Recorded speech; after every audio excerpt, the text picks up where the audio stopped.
Well, hello everyone. Welcome to this week's episode of Certified Forgotten. You know what we are, and we have the episode today to prove it. We're a podcast that talks about horror films with 10 or fewer reviews on Rotten Tomatoes. We even have a catchphrase that I remember to do sometimes, and that catchphrase is that some films are certified fresh, some films are certified rotten, our films are certified forgotten. You know it's a good catchphrase because it rhymes. That's the only fucking thing that matters. I am Matt Monagle. I am one half of your Matt hosts. I am joined, as always, by, I did this in the introduction in the inverse order. So now I'm going to do it in the order that I know he'll like. My friend, my business partner, my collaborator, Matt Donato. How are you, buddy? What if I don't like that? What if I like it better the other way?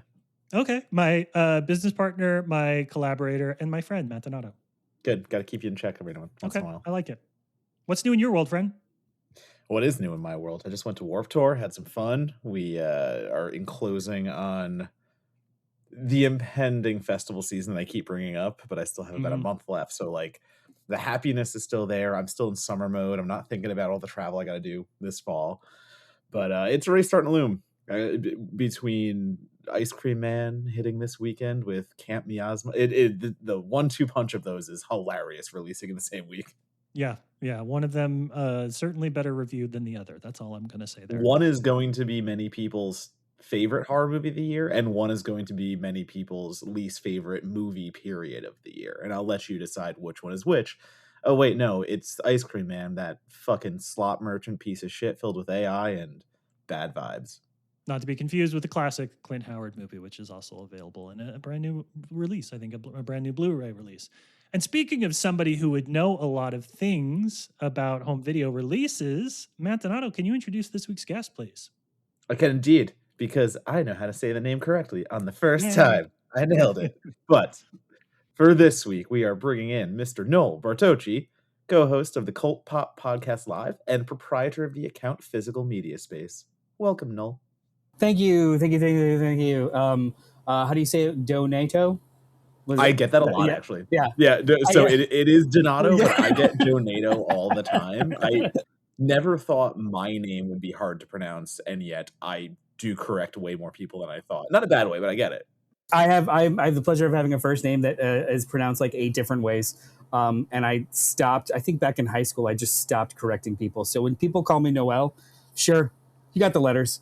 If we become close enough, we'll have that conversation. You'll have that realization one day that you've been saying my name wrong. But up until then, just don't call me asshole. You've got that Italian-British thing going on. I get it. Oh, yeah. I think if it makes you feel better, Matt, you are in my phone as Fried Green Donato. So that is the... That's great. Oh, yeah. No, I love that. You've got me as that. Dorina, who has been on the podcast, has me as Mall Goth Donato because one day she decided I'm a Mall Goth kid, and that just stuck. So I have many different things and many different phones. But you know what you aren't? You aren't our guest, which means we don't care about you and your complicated backstory and your tragic naming conventions. I wanted to just keep shitting on Ice Cream Man. Yeah, it is amateurish. It is fucking poorly made, poorly conceptualized, poorly everything. He just wants to murder some people. And, like, listen, he wants to make his cooties. He wants to make his Who Can Kill a Child. I get it, sure. He's also a shitty dude. And so it's nice when shitty people make bad things. I will ask, actually, because as we're recording this, of course, we don't share the video for these, but I'm looking at Noel's comic book collection on his wall, a lot of hardcovers that he's got back there, which means I know you'll know the answer to this question. What percentage, it's a guess, but what percentage of people do you think will go see this weekend thinking it is an adaptation of the Ice Cream Man, incredibly popular horror comic series, and be wildly disappointed with what they see instead? I don't like 42 to 43% because Ice Cream Man, written by W. Maxwell Pierce, and what is it, art by Brian O'Halloran? Yeah, I think so. Yeah, it is very, very popular, but it's popular in niche. So those overlapping audiences would probably be small if you're like going for the full Venn diagram. But it would be enough people even just questioning it, like, oh, is this an adaptation of that comic book that hasn't had a new issue in a couple months that I really liked? But most likely, I assume it's just going to be edgelords.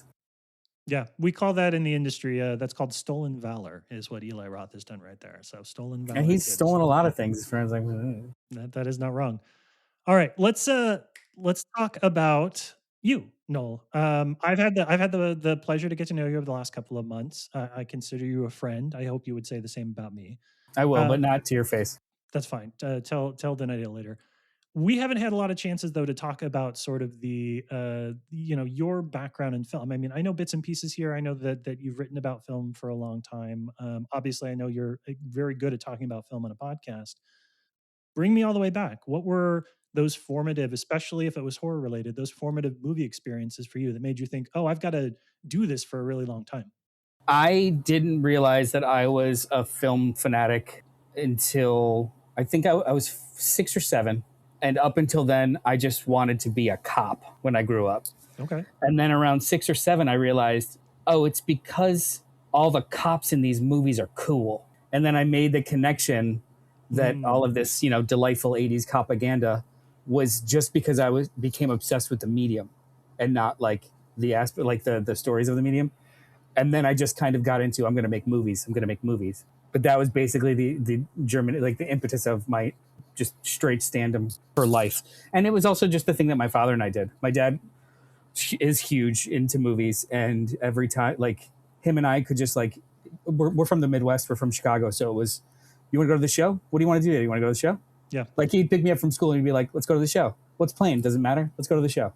So it was ingrained in me. I would spend hours every Friday night at the video store. I as soon as when I was allowed with a bike to go out of the house on my own, it would be to the video store, and I would go like 3 or 4 times a week and just kind of map out exactly what I wanted over the next weekend. So a lot of our guests, when we talk about it, we talk to them about, the boundaries or permissions that they had. A couple common themes are people watched horror movies too early, had permissive parents. A few guests have talked about the fact that they got away with reading shit much earlier than they got away with watching shit. So they were like reading Stephen King at 8 when they probably shouldn't have. Having an incredibly a big cinephile for a father, was he aware or permissive of what you were watching, or was it kind of anything goes? It was almost more my mom. Mm. So both of my parents really, really loved the movies. My dad was more of a, nickel theater kind of a 50s kid who just liked to plop in a theater no matter what it was. My mom had the more discerning taste, and it was always like weird stuff. So my mom is the one that, when I expressed an interest, is the one that was just like, oh, you might like this. And it was David Lynch's Dune. Oh, this is one of my favorites, and it's The Thing. So like I was watching John Carpenter's The Thing off of my mother's recommendation at like 10, 11. But my earliest horror memory though is a traumatic one, and it stopped me from watching horror until like around 11, 12, 13 in any kind of like capacity. My local movie video store had and this is lore on our podcast too because it comes up often, had a full size cutout standee of Freddy Krueger from Dream Warrior. If you're familiar with the one, it's literally his whole body, and he's just like with his gloves smiling at your face. They had that in the window, and I didn't want to walk in. And then they moved it from the window, and I was like, oh, I can go into the video store now because it's not scary. And it was right in front of, like, they just moved it further into the store. So, like, over years, the thing just kept moving further into the store, but never left the store. So I would proactively either find out what was new that week and have my sister or my brother go and rent something for me because I didn't want to go in the store, or I would, close eyes and walk and memorize the route around it before I had to see Freddy. Yeah. So I was genuinely afraid of Freddy Krueger for a large chunk of my life, and then it was just like getting into gateway horror to kind of get me into horror, like stuff like Monster Squad. The Thing is a gateway horror movie for me because I watched it rental during like a weekend. But movies like this, like that we're going to talk about tonight, Dead Heat. Yeah. This was something that I saw a trailer. I think I saw a coming attraction like on HBO or Cinemax when I was super little and thought it looked cool, but it's scary. And then just kind of like watched it in pieces over the course of every time it was on till it became a part of like, I could handle this much. I only close my eyes for this piece. And it just kind of kept growing from there. So horror wasn't the beginning, but it absolutely became something more like foundational in my film understanding and language, because I started to go down the writer track for movies more so than visual, even though it's a visual medium. because I started to become obsessed with the idea of taking premises that were beyond normal, but imbuing them with really good storytelling or writing. Like the idea of something like Buffy the Vampire Slayer is elevated by writing. Concept and plot is important, but believing the people in these incredibly stupid and or supernatural or unrealistic scenarios was something that was infinitely more appealing to me than just a drama with 4 people that might as well be a stage play. Love that stuff, Yeah. but there's a different muscle. I did study cinema studies, and I took a bunch of film classes and went down the writing track.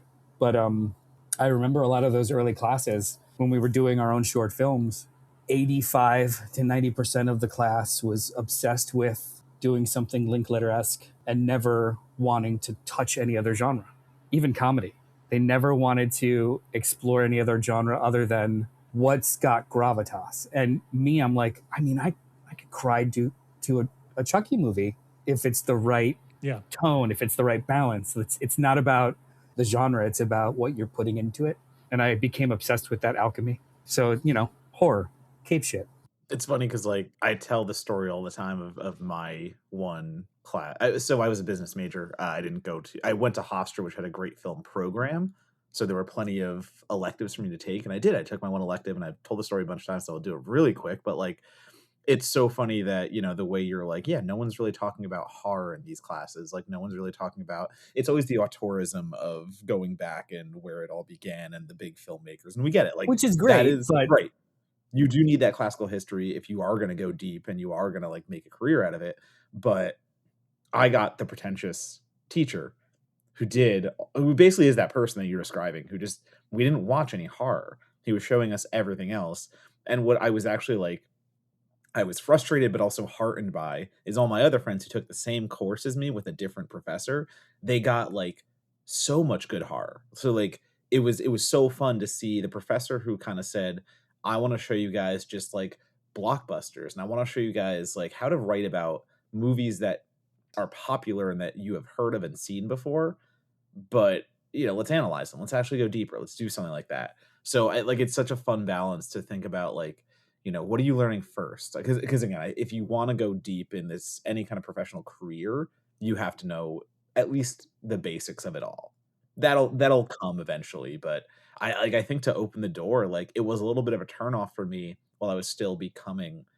I wasn't a critic yet. I didn't know that I really wanted to get into this industry yet, and to have someone kind of like shut the door halfway and just be like, I'm going to tell you what's good, and and I'm like, all right, but you're just one single person who just graduated and has kind of a good shitty attitude.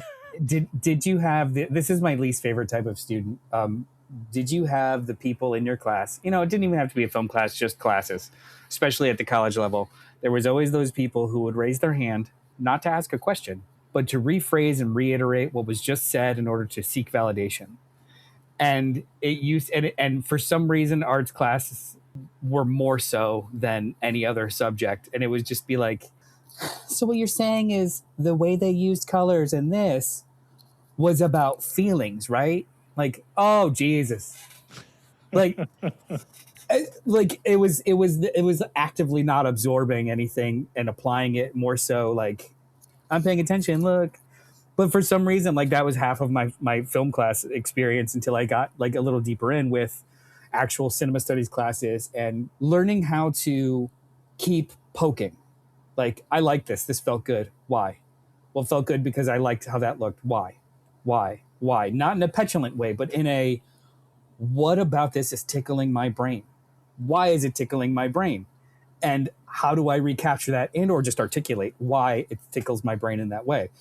It could be something as simple as, like, with this movie, I really like that reaction shot. That's a Dutch angle.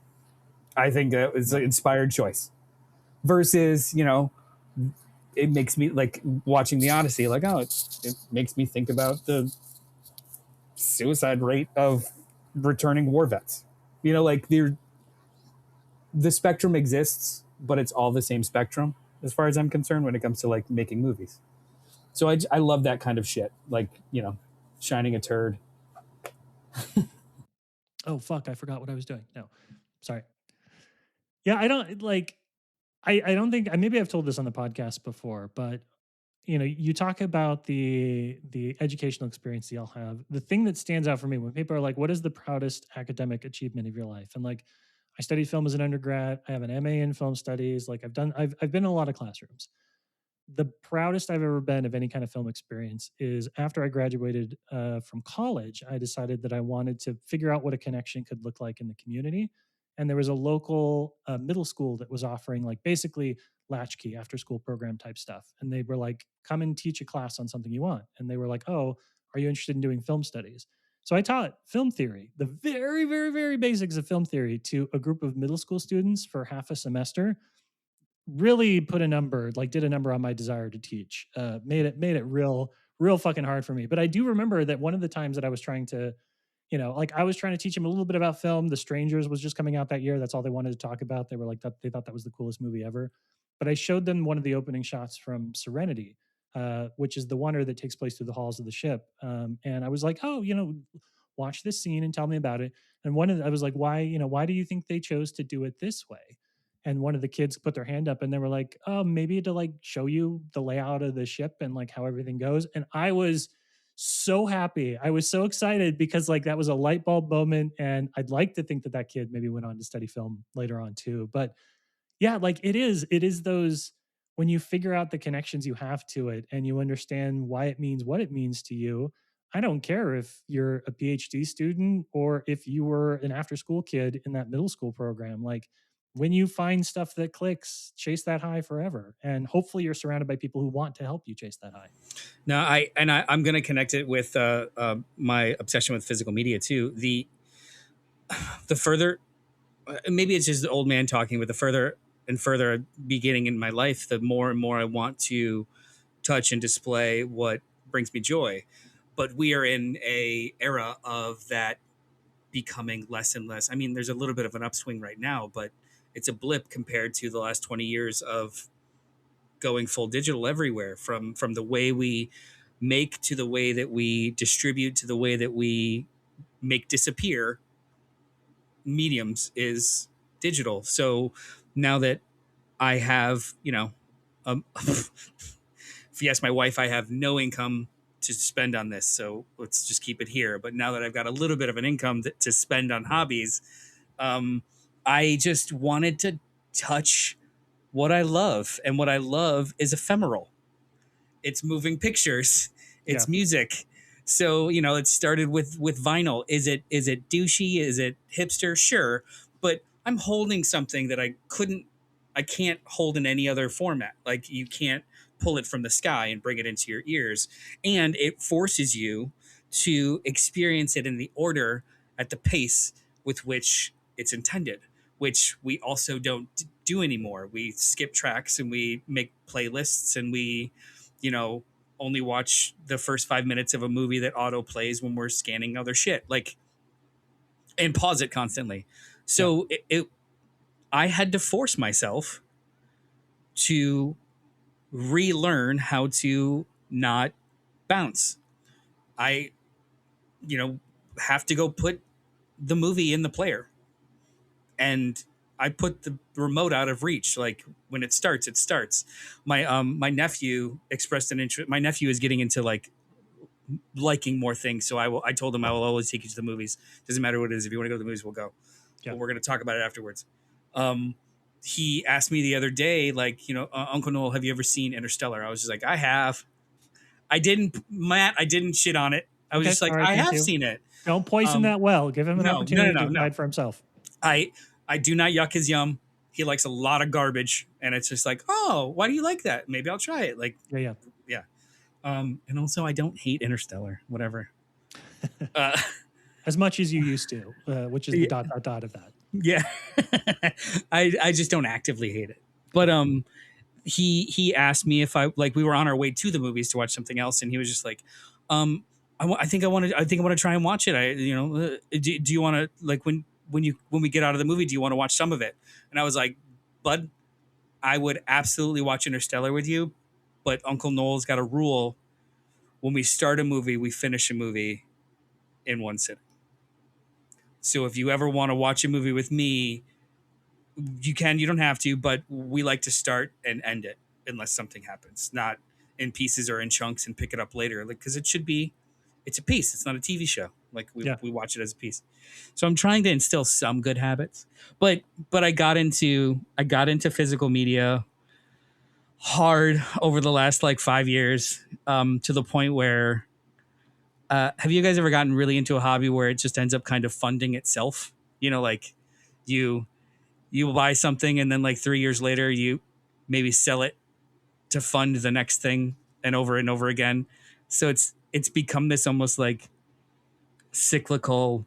I got three of these that makes a new one of those, and I've got an extra one of these to turn into this, and now I've it becomes a community thing. I'm on like 3 different Discord channels about specific types of physical media where we all like swap and trade. Boxes come to my house and my wife is like, are these trades or are you buying shit? And I was just like, they're trades. I'll show you the receipts. Let's go. Yeah. Well, also, like, there's no better conversation starter. I don't know. Like, I did the same over lockdown where I got back into owning physical because for me, it was more the streaming conversation of it all. And it was hey, you guys know you don't own what you are buying on digital. Like, that whole conversation that has been argued over and over again. So for me, it's like, yeah, if I love something, I want to own it because I want to actually own it. But it was just funny the other night, like 2 friends came over and like one of them was just like, I looked to my left and they're just kind of standing in our dining room area and he is just like hawked in on my entire collection and he's just like going through seeing what I have and like it's a fun little like, yes, I'm going to display what I love. I'm not just gonna like keep it for me. I want to share it with you. I want to do all these things. But Yeah. I realized when I was looking at my collection that I lent someone actually it was a DVD of basketball at some time, and I'm missing my basketball. Where is my basketball?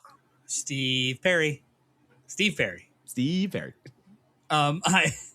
I've since being happily married, so happy, my collection has moved upstairs. Yeah. Used to be my living room. I used to like, nicely have like this stuff. The only thing that stayed in the living room is the vinyl because the whole setup is down there. But that whole wall is filled with books. This whole wall is filled with books. That whole wall is filled with movies. This whole wall is like, it's a dusting night. Actually, it's kind of a nice. I'm not a good cleaner, but I will come up here and rearrange shelves and dust shelves as like almost a Zen garden. Yeah. Every time I go into Hero Complex, which is our friend JD's comic book shop, he's like, "Do you want me to bag and board that?" I was like, "No, are you kidding me? No, that's for me. That's my time. Yeah. That's what I'm doing when I go home. That's the zen of it all." Right under this desk, and then over there in the closet is all the long boxes, and then the extra slots and the stuff I still have to like bag and board and go through the. It's ritual. Our physical media is also ritual. Like there's a ritual of flipping the record and like kind of experiencing and dropping the needle. Same thing with putting the movie in. Look, guys, I've gotten deep in the well of premium releases from like Japan where you have to wear white gloves in order not to screw up or scratch the high gloss of the steelbook. It's sick, but I'm so fucking in it.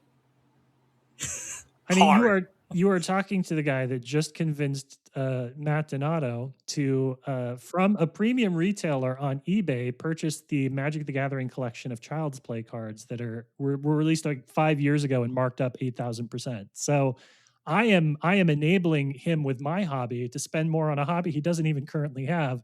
You are among friends. This is the right audience. Can we talk about Child's Play for a hot second? Because Child's Play actually was one of my my entry points that I felt safe with. Child's Play 2 was one of the movies that I rented more than others when I was maybe 10 or 11 and felt comfortable renting horror that was safe. Like stuff that I could watch at daytime, Child's Play 2, over and over again. Child's Play 3 was probably one of the first horror movies I saw in theaters because I felt into it. I love that franchise. There's only one weak one. Which one is it? 3 is technically the weakest. Okay. Technically, still a good sit, but 3 is technically the weakest. So for me, 3 is the weakest, I believe. So Child's Play is also, I mean, I see it. Yeah. the poster on my wall. And I have actually, there's a whole row of Child's Play posters you can't see. And it's so funny because I have the opposite relationship, let's say, to Child's Play because specifically Child's Play 2, that goddamn VHS cover with Chucky with the scissors and the Jack in the Box, that scared me. So going back to what you were saying before about being afraid of seeing Freddy or being afraid of seeing certain things and avoiding the store, I avoided the horror aisle as a child because of that specific Child's Play 2 cover. So Chucky was your safe space. Chucky was my nemesis. That was what kept me out of horror as a child and like gave me panic attacks and anxiety.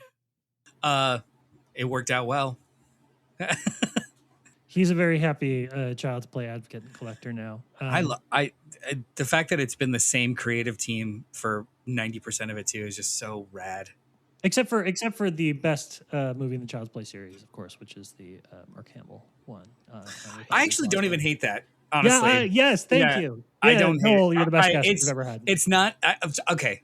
It is a. I got a hot take about adaptations in general. Do what you want.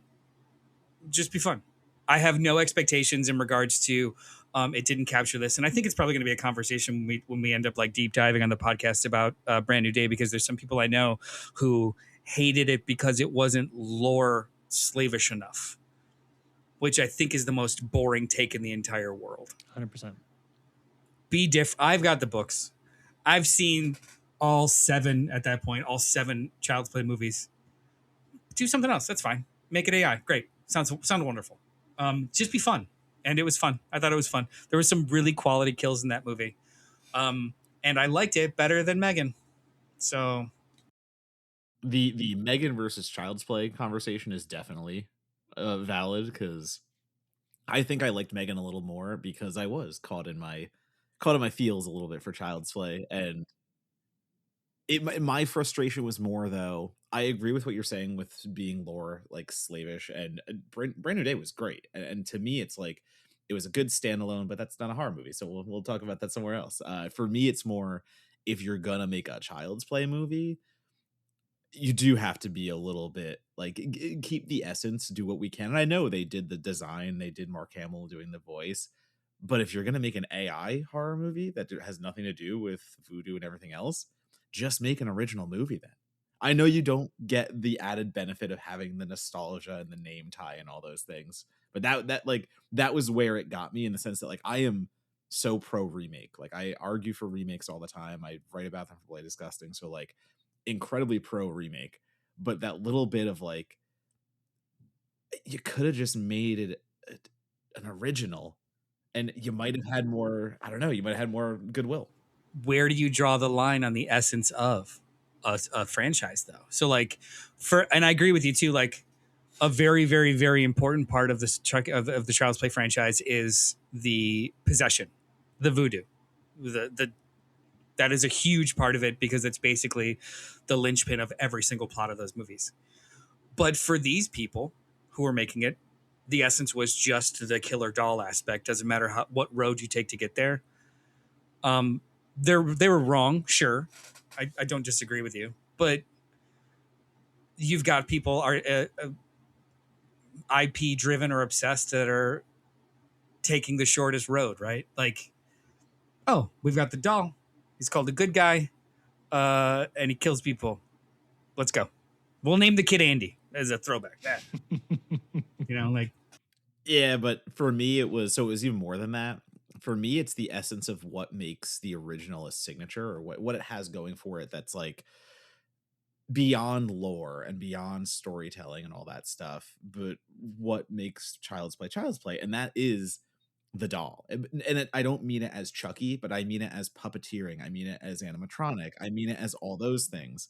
So the minute the Child's Play remake goes to a third act with a fucking CG Chucky, you've lost me completely. It'd be like with the new Gremlins, if that actually does get made. I know there are talks that it will happen, but like if that gets made and they opt for CG over puppets, yeah, you've lost me completely, because that is not the essence of Gremlins. That is the essence of Gremlins is fun, practical. This is what we do. So we're all on the same page. I like to call those movies wet puppet movies, because it's usually puppets that look slimy. Wet puppets, they're great. Outside of like whatever Steve Kazansky's doing, we never get that stuff anymore, because it's not cheap, or it's too cheap. It's cheap and slow, but they want cheap and fast, and it's just not going to happen. I could list the two of you discuss Child's Play all day long. And in the case of Donato, I have listened to Donato discuss Child's Play for how long have we known each other? A decade now? I feel like that's probably ballpark. We do. We do have a film though that if you listen to the podcast, you've heard me talk about. You've heard us talk about Donato movies and Monagle movies, and never twain the two shall meet. I don't know. I kind of feel like Dead Heat is one of those rare examples where the two cross over. So we're going to take a quick break, and when we come back, we're going to talk about today's film, Dead Heat. Be right back.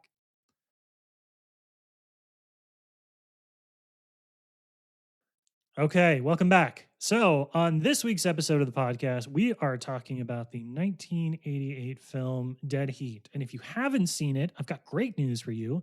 Name a free an SVOD streamer, and it's playing on it right now. Do you have Tubi? Do you have Amazon's Freevee? Whatever you want, you can go watch Dead Heat right now on a free streamer of your choice.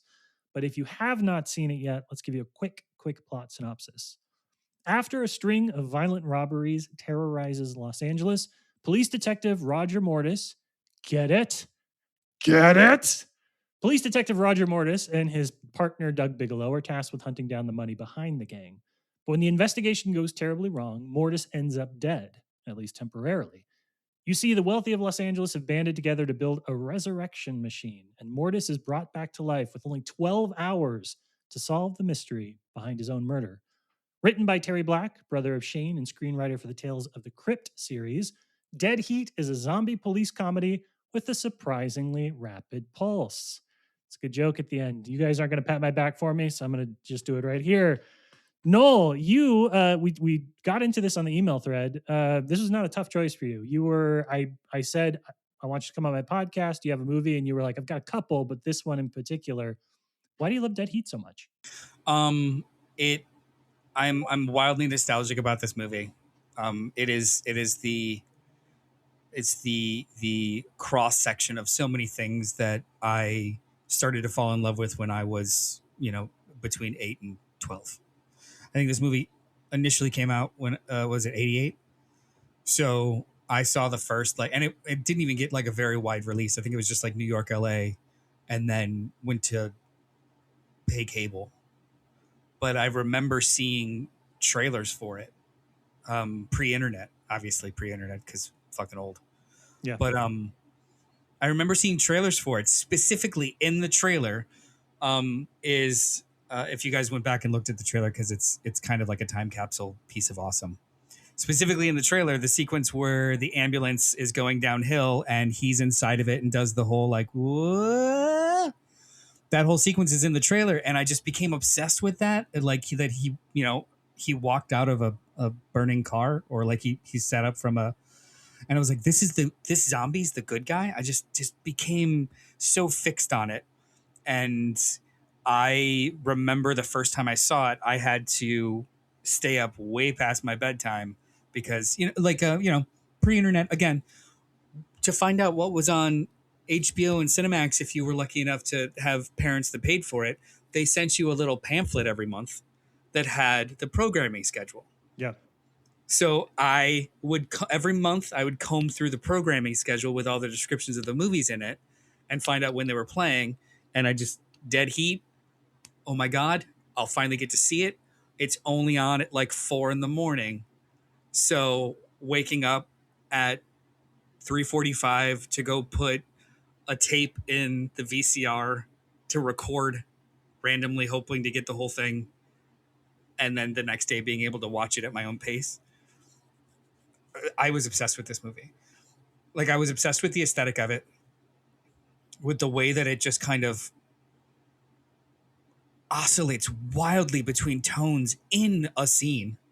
Yeah. And then revisiting it as an older person with the actual kind of like, I guess, film language to understand what they were doing and how much they missed the mark, but still kind of filled gaps with weird charm. Yeah. I do not think this is a good movie. It's a trash. It's trash. This movie's trash. But I love trash, especially when it's not garbage. Hmm. I love this movie so much. I, Just so I much. I don't know. I think Donato and I might actually do. Might be the rare episode where the hosts of the podcast are a little bit more bullish on the movie than you are. But I want to pivot to Donato real quick because when Noel brought this up, you were like, "Fuck yeah, Dead Heat." So clearly a film that you were familiar with beforehand. Clearly something you've watched. When was the first time you watched this? What was your connection to it? No, I actually have never seen it. It's one of Oh, those. this was the first time watch. Holy shit! For real? This is for both of us. Yeah, the Mats are first time watching Yeah, the shit. my apprehension about this movie might just be 30 years of masking how much I love it. I'm not sure. Like, where does it end and where does it start? I've Yeah, never yeah. seen this as an adult alone in one piece. I So- mean, there's my list of movies that I have to watch is forever growing, and I know Dead Heat. Obviously, I've known about it forever, and it has just sat on that list for some reason. And I just have never gotten to it. It's So Joe yeah, Piscopo. 100%. Be honest. You were like, how good can it be? It's got Joe Piscopo, right? Like that was How- the thing for me. Or how great can it be? It's got Treat Williams. I was just gonna say, yeah, we got the Treat poor Williams. man's Tommy Lee Jones. No, I agree with that. We are very pro Treat Williams around this household. But it was one of those elusive titles that I just have never gotten to, and why I adore this podcast is because someone comes to us and says, "Hey, this movie that you've wanted to watch forever and just for some reason haven't, oh, it fits the criteria and I want to do it." And I'm like, hell yeah.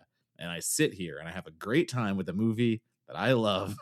And it is so dumb. It is everything you said. I totally understand the idea of like, it is bouncing between some pretty gnarly zombie stuff, but it's also trying to be a police procedural. It's also trying to be a funny police procedural, a la, all the 80s and 90s cop movies and stuff like that. So it is trying to balance at times horror comedy, cop drama, investigative suspense, all these things. And how do you do that when there's a corporation bringing people back from the dead in a backwards conspiracy a la the Return of the Living Dead and all this other stuff? Like, it is doing so many things with the conspiratorial stuff, with the kind of big looming bad being the government or a corporation, all that stuff. And it's just fun. I understand why you call it trash. I get it. Like, it definitely is. It's trashy, but I see a lot of other movies that try to do this kind of stuff. And maybe it's just the 80s where it was the perfect time for this to be made, so it could kind of be a little silly and zany. But we've got some fun practical. It goes hard into like the zombies and what they look like. And then just the idea of like zombie criminals running the streets. And it's no, stop. This is great. It's fucking Well, great. I also too like it is a brisk 84 minutes, 82 minutes. Yes. The headcanon I have created over the years of how this actually works, watching it in adulthood, realized, oh, that's not text of the movie. That's me subtextually adding why these zombies are committing crime. Like, you create these like little headcanons because like otherwise it wouldn't make sense. But does it have to make sense? Fuck it, let's go. Like, to me, they're just being kept alive if they keep committing crime. Yes. So it's like, let's go. I'm And here's assuming the- that's what it is. Here's the thing. I can get behind the notion that this is trashy and like just fine if it wasn't for the movie's last 20 minutes, right? Like if everything up to the last 20 minutes of the movie was as it was, it's like, all right, so you've got Joe Piscopo basically throwing out a joke every minute, and you've got like, all of the 80s, like gratuitous violence, all the cop tropes that Shane Black would run into the ground over the next decade. You've got like the casual sexism, but it's all like wink, wink, nudge, nudge. You're like, it's fine. It's an 80s action comedy. Like, it sort of works. But there is a moment in this film where, and it is the ambulance scene that you referenced earlier, where Treat Williams basically becomes Bill Paxton from Near Dark. And through the end of the film, the director of this, Mark Goldblatt, who has worked for years with James Cameron as an editor on films like Terminator and Terminator 2 and True Lies, worked on some of your Starship Troopers. He was the editor on that. This guy understands action and pacing. In the last 20 minutes of this movie, he's like, fuck it, I'm James Cameron now. And he does this like prolonged action sequence that is incredibly funny. There is a monologue by Vincent Price, which is like one of my favorite things I've ever seen committed to film, like of anything, like just Vincent Price going off on a level that I didn't think he could go off on in 1988. Like I didn't think he had that passion left in him still. And the culmination of this film for me is a fucking gunfight between two zombies where they just point blank shoot each other with Uzis, and until one of them gets bored with it. Like it is this is a great movie. This is a great movie. This is a great movie. Okay, I'm in. Vincent Price understood the assignment. Yes. He understood the assignment better than anyone else. Also, I think Kolchak understood the assignment as well. Yeah, and I've realized I've never actually seen him in anything other than A Christmas Story because I never watched Kolchak. So this was a very weird viewing experience for me. Yeah, now he's body doc forever. You're welcome. Yeah, thank you.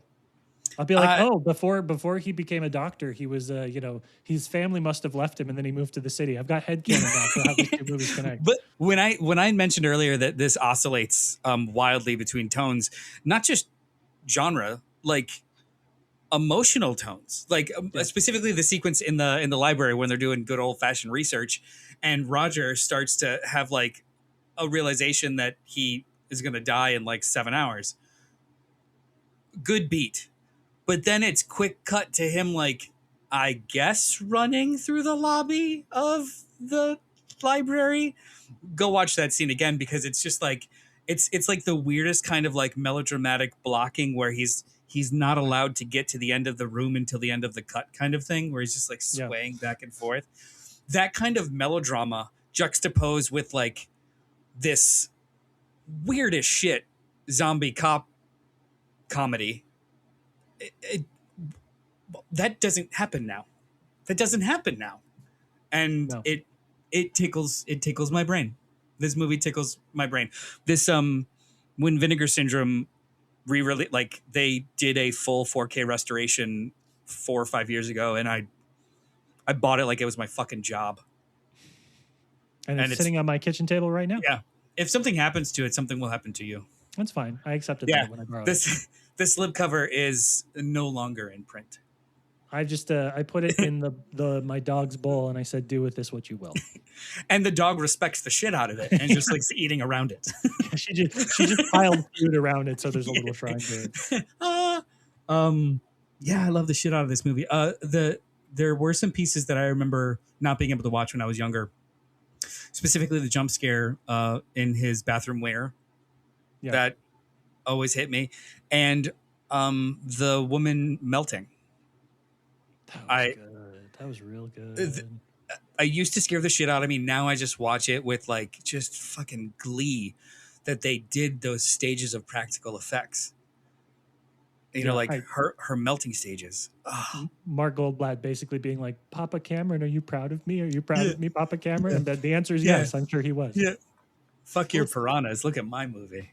It's the Chinese butcher shop for me. Just that entire sequence where we get, again, we are talking about it gets goofy like Reanimator, I think, at the right times. It is this movie where I think Reanimator also plays maybe a little more comedic, but there's a lot going on there where it's trying to be funny, but also trying to be graphic. It's also trying to be a lot of things. And trust me, Reanimator is far superior. Do not get me wrong. But in that scene specifically where you have all of the, like the Peking duck is coming to life and like everything is coming to life and attacking them from like a culinary perspective, it's so fun. Like that is one of those scenes where you look at everything and that is a whole room that comes to life. Like that is all of these props of the dead animal carcasses, or they're fully cooked animal carcasses coming out. And then the big monster at the end just being this headless. Was that a what was it, a cow? It was a cow. It was a cow. Yeah. So you get the cow, fully gutted cow.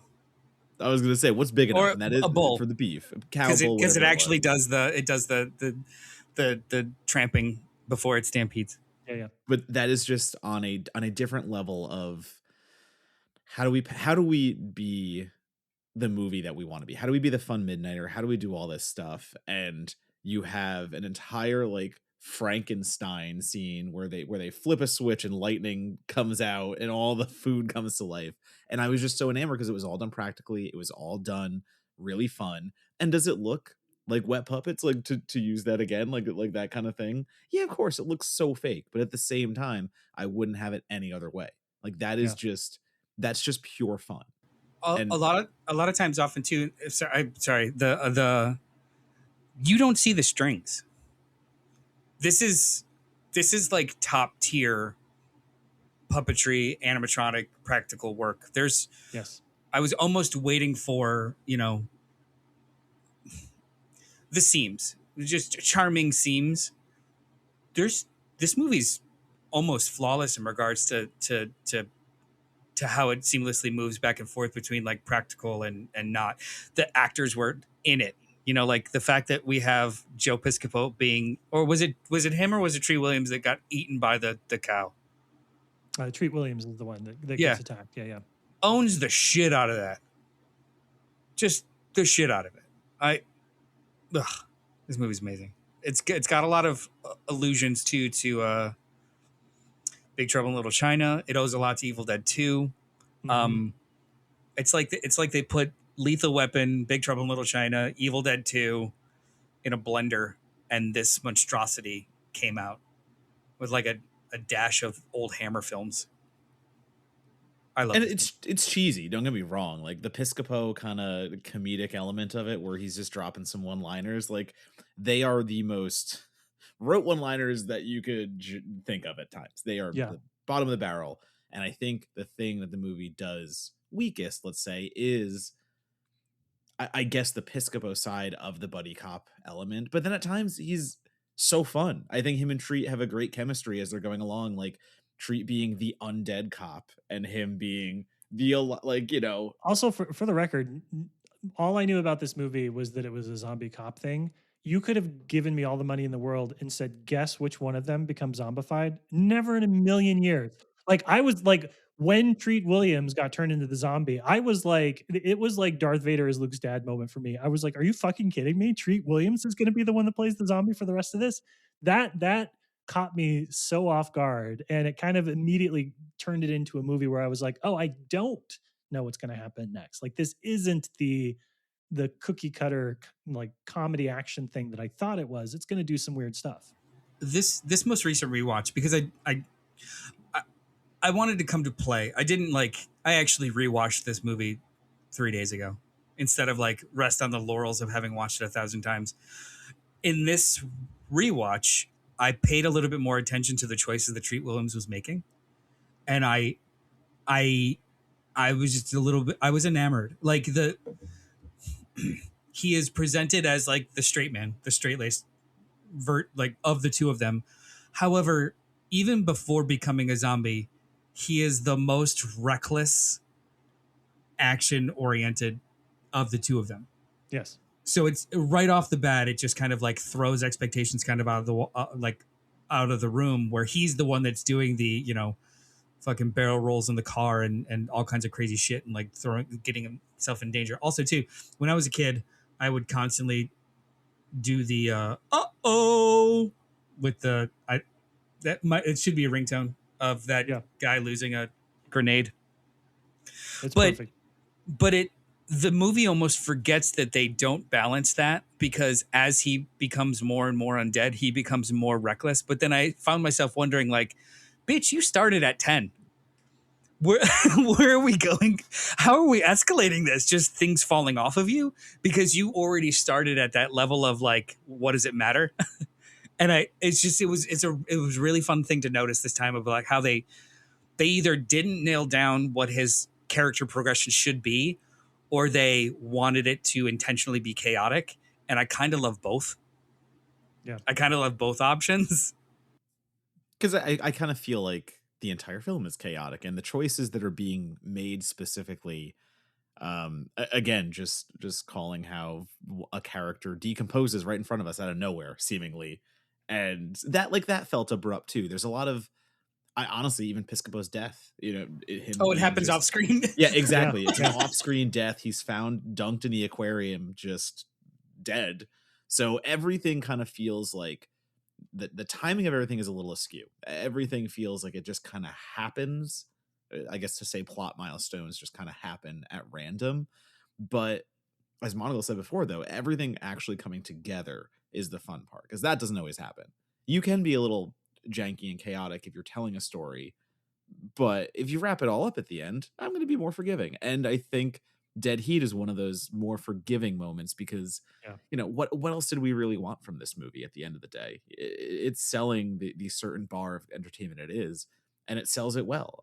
I didn't expect much more from the ending, but to kind of get what we get, where Williams is this, he's in his full zombie form, whatever you want to call it. His face is all scarred up. He's just crashed the ambulance, which again is hilarious. Like, great, let's blow some more cars up. Here we go, have some fun with practical. That's what we need. Has a That's what whole we want. scene with Shane Black as well, because yes, we at home are paying attention. We know who's related to who when it comes to this. Yeah, the final makeup look, the final look of him is fantastic. It's just like the charred hair. He has a piece of clothing burnt onto his skin that's hanging there, and it's so evocative. Like it almost looks punk rock. I it. God, I think I love this movie. I was telling Matt Monagle before we started recording, before he jumped on. I remembered writing a review of this, but I couldn't remember what I wrote it for because I would just write anywhere I could for a while. And I found it was from my friend's blog who he tried to make happen, but I wrote an article. I wrote a review of this, and the date is June 16th, 2011. So almost exactly 15 years ago, I was revisiting this movie. I'm not going to read the review. However, the title of the review is "You Can't Stop a Dead Cop from Being Awesome." You can't. And that, this is, I think that again, I can't overstress how much Goldblatt is basically just like, remember the police station scene from Terminator? I bet I can do that. And then does, which is fucking, like, it's crazy. It's great. It is a love letter to other films that he's worked on. But I think I really can't overstate. And for those that are listening, I hope you don't hear us talking about the practical effects and think like, oh, it's pretty good for a period. Like, there are gore and body prosthetics in this movie that are as good as anything that I've ever seen. There is a scene where they perform sort of an autopsy on Treat Williams's character, where he like opens up his shirt and his ribs are sunken in and he has bullet wounds and there's blood discoloration, and it looks incredible. Like, there are zombies in 28 years later Bone Temple that don't look as good as the stuff that they put on screen in this. And so, yes, there are things about this movie that don't hold together. It's totally weird. I think it's a lot better when Joe Piscopo dies. Sorry, Joe Piscopo. But it's just like, it is such a show of craft. I wrote down 1,000 lines on here, various lines such as like "God wants us to live forever," which is a Vincent Price line. It is not a film that is cohesive, but it is a film where all of the things that we want from this type of film are succeeding in very disparate notes, right? Like, if this was a choir singing, it would be everybody belting, and the melody would be out of balance, but you you'd have fun, right? You've got 20 people singing together and they're just singing as loud as they fucking can. Don't tell me that wouldn't be a good time at the orchestra, right? That is a fun evening. I actually don't think this movie works as well without Vincent Price. If you want He's so required for any horror movie that he could be in, if I'm being honest, but it's such a fun, the minute he pops on the screen, I knew what I was in for. Like, in movie wise, it was just, Yeah. I knew that this movie wanted to have way more fun.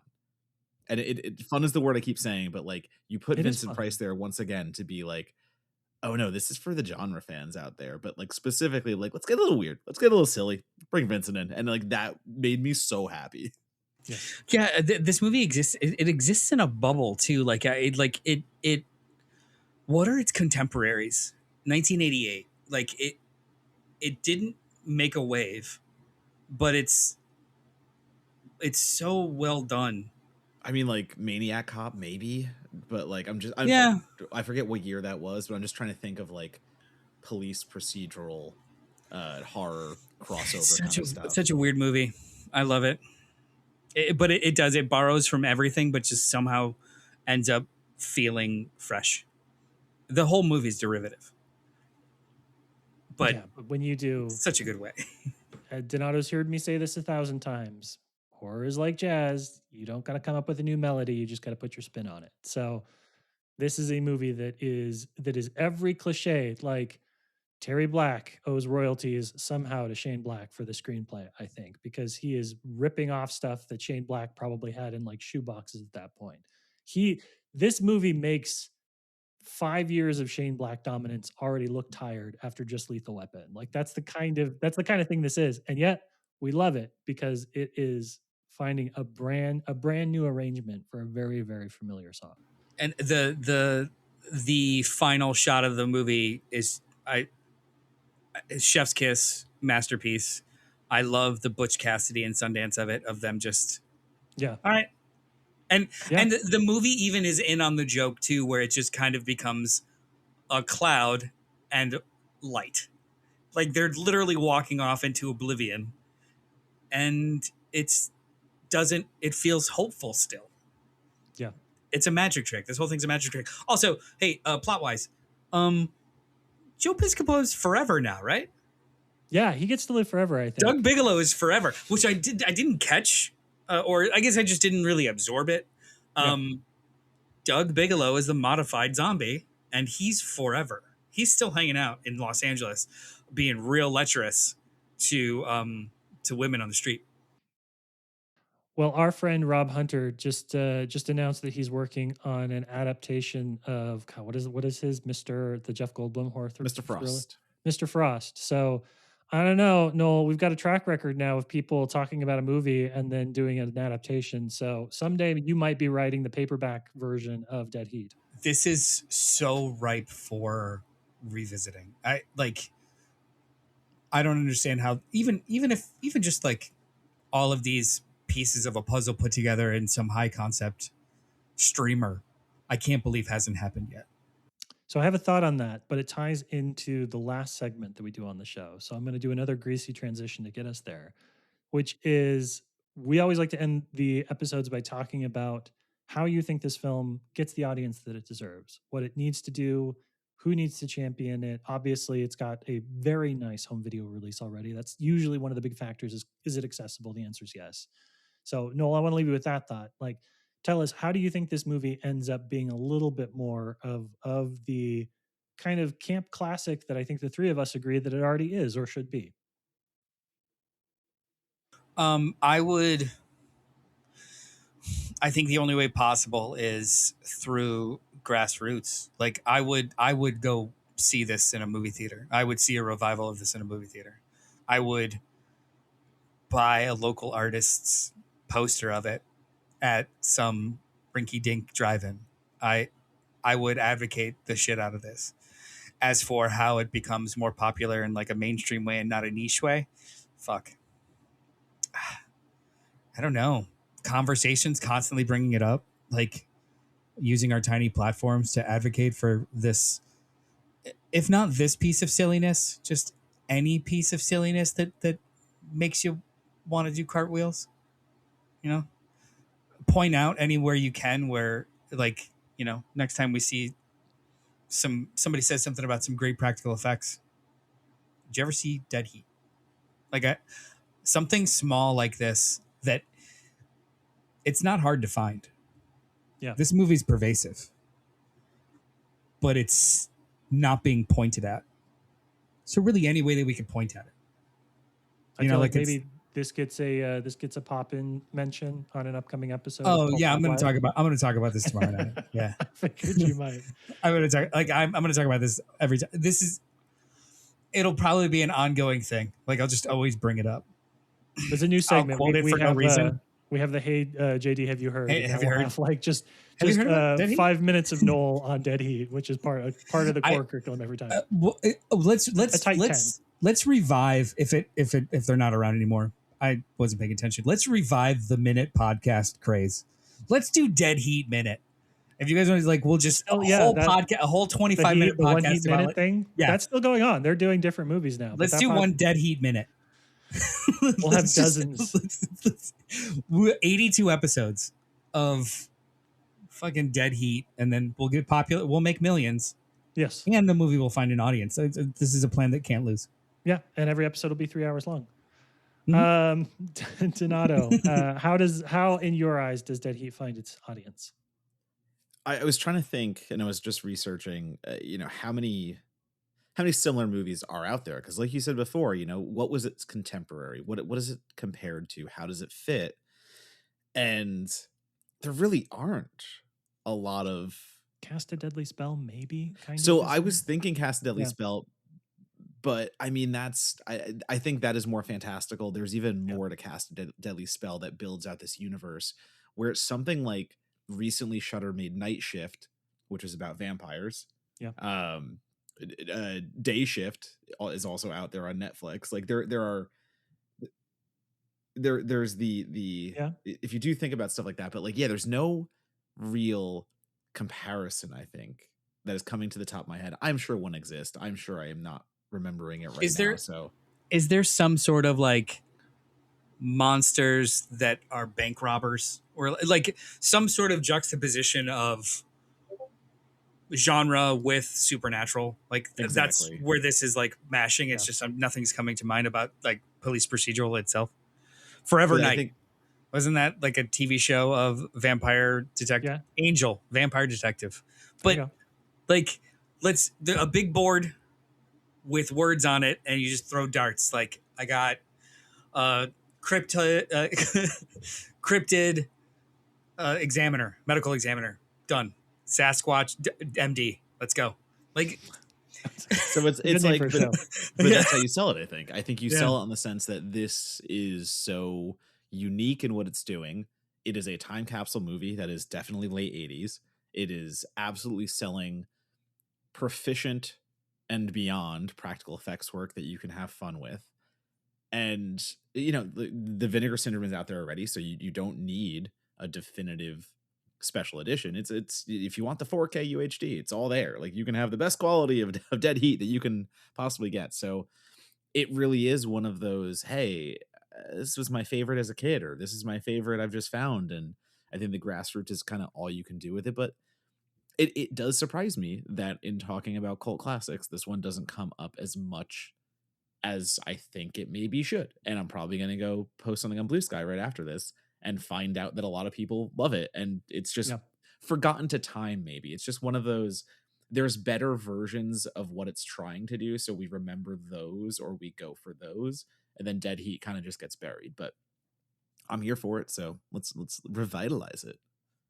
Let's use that same problem of there being a cacophony of noise because there's so many channels. Let's turn it around and just fill every channel with a cacophony of praise for 1998's Dead Heat. I don't have anything too much to offer other than the two of you about the film's future, but I will say this strikes me every now and then. I feel like I'm like, I get it. I see the vision for how this movie finds its audience. This feels like the kind of film that isn't going to be remade domestically, but in a few years there will be a South Korean like spiritual remake of it, and we will be like, oh damn, that was really good, and then we'll come back and take a look at this one because it does all of the things that Korean thrillers do really, really well. Or it could be like a Japanese version of it as well. It feels like the kind of film that has to go be adapted or remade by another country and then come back to us before we can kind of appreciate what we had. So that's my bold prediction. I know that I already know who should make it. The name of him, it's escaping me. I know that you didn't love They Will Kill You, but that Russian director who also did Why Don't You Just Die? Yeah, that's Give it the to one. him. Yeah, he's that the would dude. it's definitely that kind of energy. A Russian crazy gore procedural. Yeah. So that is my recommendation, Hollywood. If you're listening, go talk to your foreign licensing counterparts and see if somebody wants to make Dead Heat in another country. Don't even pay us for the idea. Just fine. just send us tickets and shirts. Just send Noel more copies of the movie on physical media if you want, because I'll take every format. Let's roll. I'm sure I've messed up his special box cover on this one. I'm kidding. It hasn't moved since I got home. It's not that It's crazy. fine. You're fine. That is our episode on Dead Heat. I want to thank you, Noel, for balancing the scale a little bit, coming on my podcast, getting a chance to talk a little bit about you and your movie tastes here. And on that note, I know Donato mentioned before CultPOP Live, physical media space, but Can you share the handles? Let people know where they can go find you online. Yeah. So every Wednesday night at 8 p.m. Eastern Standard Time, we do a live podcast called Pop Live, where we talk about just anything that's scratching our itches that week, but mostly new movies, releases, TVs, books, whatever we're digging. That is every Wednesday night at 8. We go live on YouTube and Twitch. CultPOP Go, at CultPOP Go on Instagram. All that stuff is there. And then my little slice of heaven that some people see, some don't. I almost don't care. It's where I get to like do my little noodling is at physical media space. So it's at physical _media _space. I made it really easy with underscores. Yeah. I'm a follower. I like the content. I vouch for you, sir. Thank you. Donato, you've mentioned your busy season a couple of times. Is there anything you would like to plug or promote as you start talking about horror movies 24/7? It is what I do always. It is at Donatobomb, DONATOBOMB, and that is on Blue Sky, Letterboxd, and Instagram the most. So if you are following me on those channels, you will see everything I'm reviewing, as I am currently pounding out a few last minute Fantasia reviews and trying to catch up with everything that's happening. Got lots going on. So if you follow, you'll know. What is there anything I should pay attention to? I'm following you now. Everything's kind of been a bummer recently. I'm on a downside right now between Soulmate and Ice Cream Man. So I'm hoping the end of Oak Street can pick me back up. Mitchell is hit or miss. I know. Oh, I hate Under the Silver Lake. So he oscillates. Like I feel like it's either going to be the greatest or it's going to be the what? There's the kind of no mediocre. But I like how it's shot. Yeah, so far.